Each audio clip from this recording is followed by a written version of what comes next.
Shri Ganesha Sharada Gurubhyo Namaha. Uttaram Yat Samudrasya Himadreschaiva Dakshinam Varsham Tad Bharatam Nama Bharati Yatra Santatihi.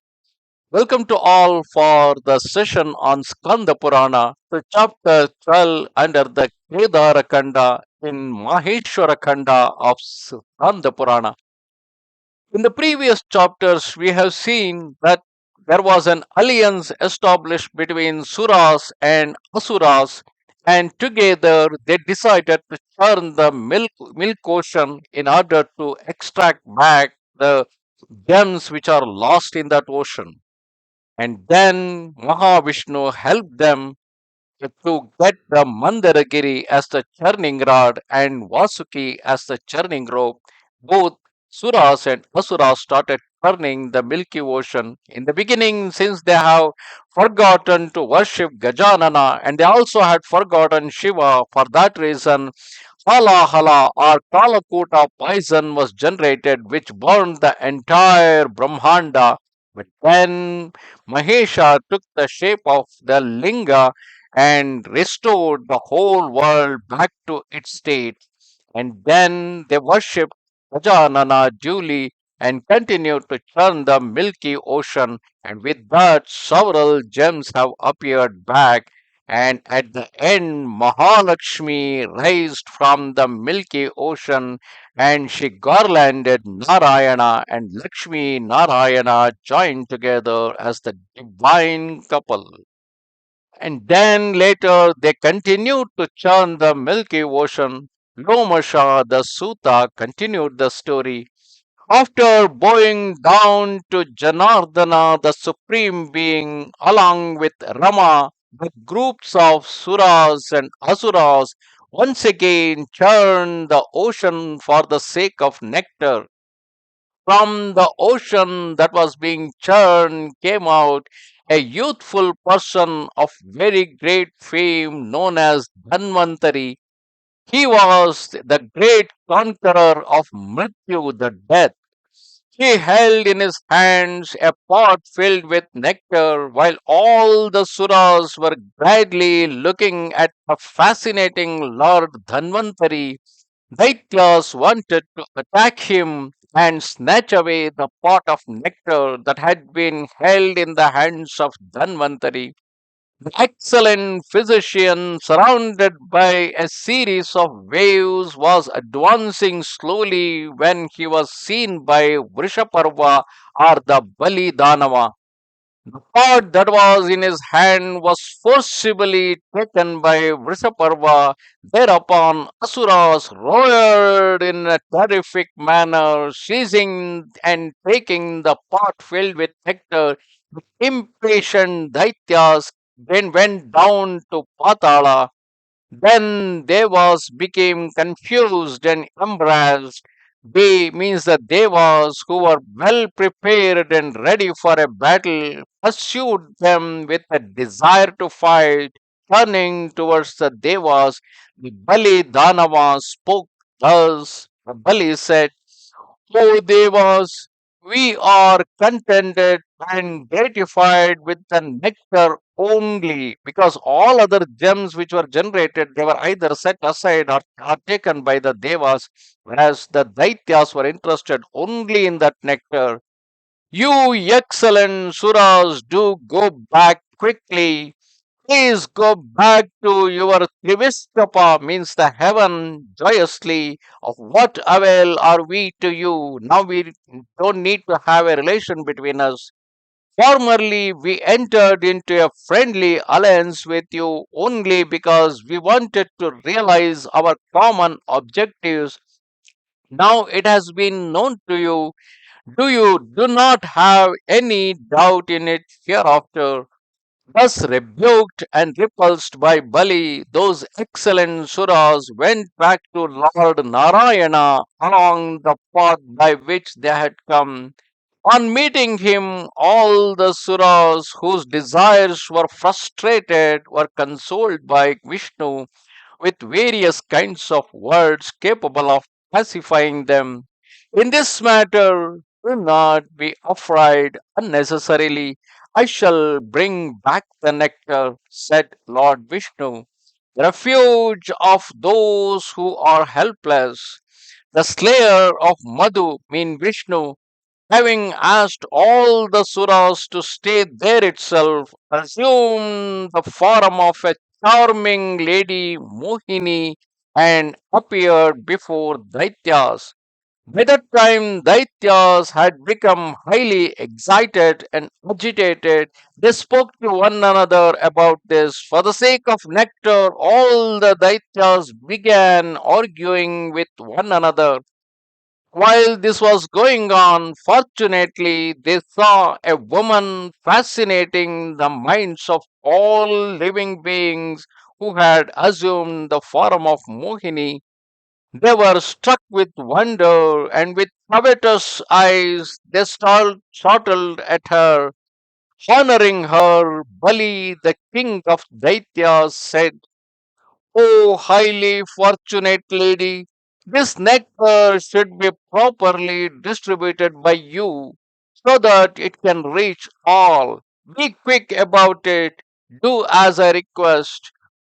On being requested thus, she smilingly said to Bali, "Woman should never be trusted by a wise man.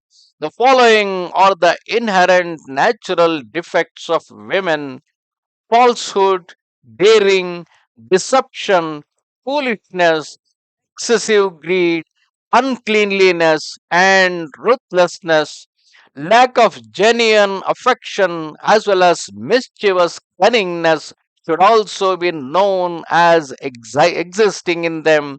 In fact, these defects should undoubtedly be known as existing even in one's own wives. Just as wolves among the beasts of prey, crows among birds, and foxes among wild animals are given to killing, so also women among human beings should always be understood by the wise as exceedingly mischievous and cunning. How can there be friendship and alliance between me and you at all? Should this not be considered? Who are you and who am I? Because we do not know each other. I just arrived now. How can you trust me? Said Mohini. So hence everything should be done by you after careful consideration with your keen intellect. Of course, you are very efficient in knowing what should be done and what should not be done, O excellent Asuras.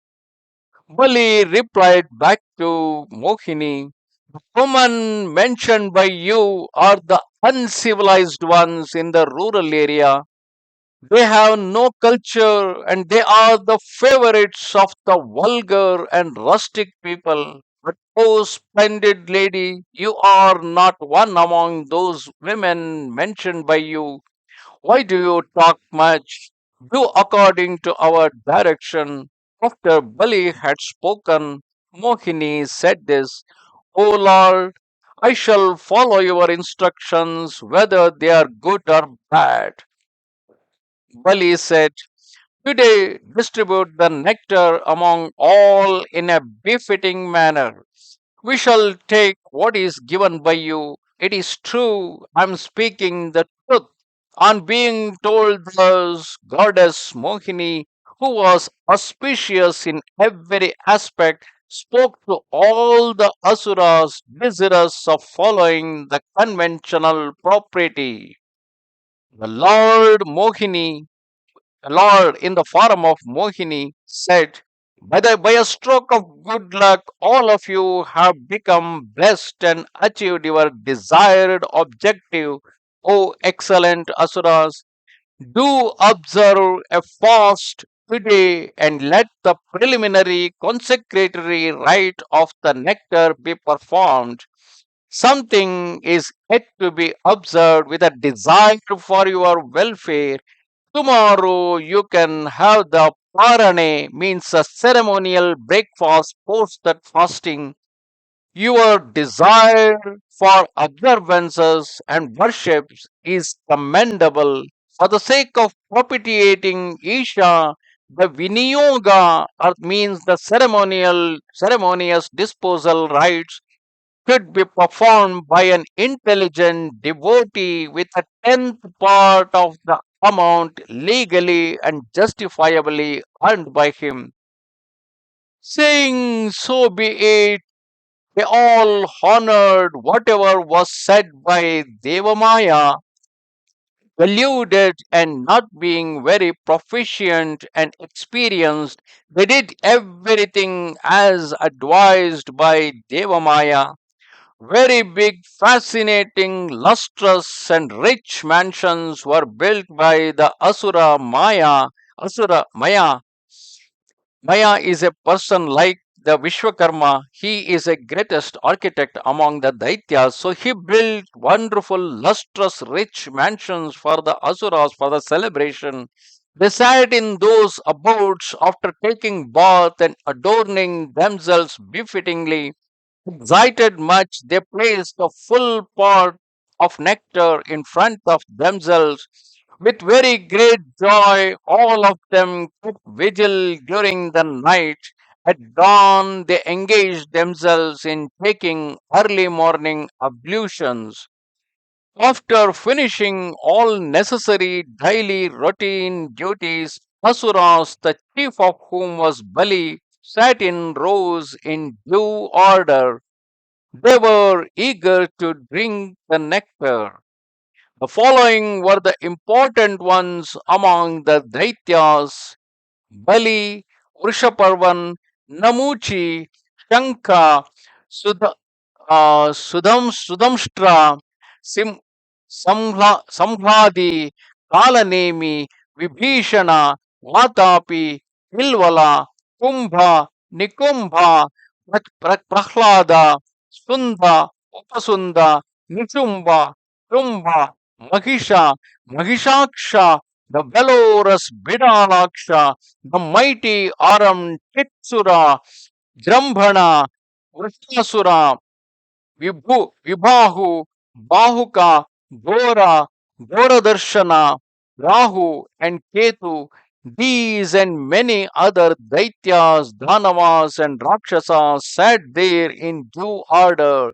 There were rows and rows of those Daityas numbering crores and crores. Now, O Brahmanas, listen to what happened thereafter, and what great things were done by that goddess in the matter of regarding the distribution of nectar. All were performed by her immediately to be ready. She took up a part that Mohini was endowed with the greatest splendor. The goddess appeared splendid with a pot resting in her hands. The goddess, conducive to the auspiciousness of all auspicious things in the universe, shone with the greatest luster. At the very same instant, all the Suras who had halos around them came to the place where those excellent Asuras were present. On seeing them, Mohini, the most excellent one among young women, said immediately, the place where Asuras were preparing themselves with all the required procedure to drink the nectar, performed the fasting, they did the parana, and they got the morning ablutions, and they were ready to receive the nectar. And at the same time, the Suras also arrived there on the spot. And Mohini said, these people should be known as guests. They are conducive to the accomplishment of everything virtuous. If you keep the promise given to me, something should be given to these in accordance with your capacity. You are the authority in this regard. Do everything now. Do not delay. Those who render help to others in accordance with their capacity are blessed ones. They should be known to be very pure and protectors of the world. So she is tripping up the Danavas, saying that the nectar need to be shared even with the Devas because they arrived here as the guest, and guests should be always served first before the host. Now here, Daityas are the hosts, whereas the Devas, Suras, are the Devatas, are the guests who appeared there in Patala. Those who endeavor only for filling in their belly should be known as destined to suffer, because if they drink all the nectar themselves without giving it to their guest, they are destined to suffer. There is no doubt about this. Hence, O friends of auspicious rites, this should be divided by me. You give Devas whatever you like or dislike. When these words were spoken by the goddess, the energetic and alert Asuras did so. The Asuras invited all Devas, including Vasava the Indra. All of them said, O Brahmanas, for the sake of receiving the nectar. While they were occupying their seats, Mohini, who was conversant with all holy rites and virtuous acts, smilingly said to the Asuras these great words. Mohini said, the Vedic text prescribes that the guests should be honored at the very outset. Hence, you who are all devoted to the gods and the Vedas, speak out immediately. So, whom shall I give the nectar at the very outset? Indeed, let those whose leader is Bali, let those person of exalted fortune say. So, this way, she is boosting the ego of Bali by saying that he is the strong follower of Dharma and the Veda, which says that first the guests need to be served. When the goddess was told by Bali, do what appeals to your mind, O lady of beautiful face, you are our mistress. There is no doubt about it. On being honored thus by the Bali of pure soul, the goddess hurriedly took up the pot for the purpose of serving. A silk cloth shone over her thighs, resembling the trunk of a royal elephant. She walked rather slowly on account of the huge buttocks. Her limbs were agitated and excited due to the inebriation. With a tinkling of the golden anklet, she appeared to be cooing like a cuckoo. Her breasts resembled pitchers. With the pot of nectar in her hand, she entered the place where they were seated. Then the goddess Mohini proceeded, serving the group of Devas directly. She showered on Devas the juice of nectar again and again, as though their sole diet consisted of only this nectar. The groups of Devas, the chief among whom was Devendra, the groups of Gandharvas, Yakshas, and celestial damsels, along with guardians of the quarters, swallowed the nectar again and again, the juice of nectar served by that great goddess of cosmic form. All Daityas, the chief among whom was Bali, co-leading Brahmanas, continued to be seated there. They were anxious and afflicted with hunger. The resolute Daityas kept quiet and were engaged in meditation.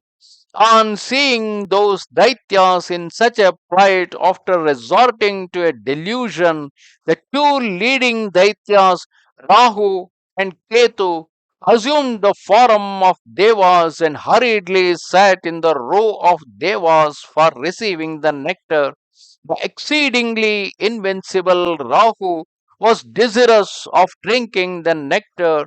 When this was reported to Vishnu, who is in the form of Mohini, of unmeasured splendor by the sun and the moon, the head of Rahu of deformed body was cut off.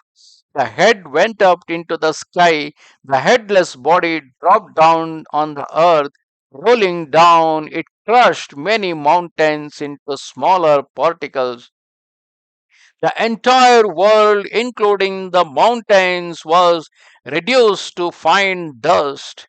On seeing that the entire universe, consisting of mobile and immobile beings, was smashed to fragments by her through that body of Rahu, Mahadeva stood above that body. The abode of all devas was at the sole of her feet. The affliction was near her, hence the name Nivasa, or the abode. Since her lotus like feet had been the abode alaya of great ones, Mahatmas, the enchantress of the three worlds became reputed as Mahalaya. Ketu vanished into the sky in the form of smoke. It was after handing over the nectar to the moon that he vanished thus. Vasudeva is the origin of the universe. He is the supreme cause of all the worlds. It was due to Vishnu's grace that everything took place, favoring the realization of Deva's objectives. Since the fate was adverse, the enterprise of Mohini was conducive to the destruction of Asuras. Understand that all exertions without favorable fate are useless. That means anything that is being done without the help of the Daiva, because in the beginning itself the Daityas refused to worship Ganesha, and then on they went on disrespecting all other gods. So, because of that reason, they had an unfavorable situation of losing the nectar. The churning of the ocean was conducted by all of them simultaneously, but it ended in the success of Devas, while Asuras failed in their objective. Therefore, they were furious at excellent Devas. Daityas who were deluded took up many weapons and missiles. When Vishnu went away, they began to roar. Thus ended chapter 12 of the Kedar Khanda under Maheshwara Khanda in Skanda Purana. Thus, in this part of the story, in the beginning, Lord Dhanvantari appeared with a pot of nectar, and on seeing Dhanvantari, immediately Vrishaparva rushed to him and snatched away the pot of nectar, and all the Danavas went down to Patala. And then all the Suras were frustrated. They went to Narayana for the help. Narayana took the shape of Mohini, the most beautiful woman in the world, and she went down to Patala, seducing the Daityas. Daityas, on seeing her, handed over the pot of nectar to her and requested her to distribute it among all of them equally. And at that time, Vishnu, in the form of Mohini, conned the Daityas, and Suras also arrived at the place. Mohini started telling them as the guest, and according to the Vedas and scriptures, the guest should be served first. So, with that account, Mohini served the nectar to all the Devas, and at end, when Rahu and Ketu tried to join the band of Devas to receive the nectar, Vishnu used his discus in order to kill Rahu. His head was cut off. Since his head has drunk the nectar, it became alive while his body fell down to earth. And then Daityas have realized the con act done by Vishnu, and by that time the whole nectar was over.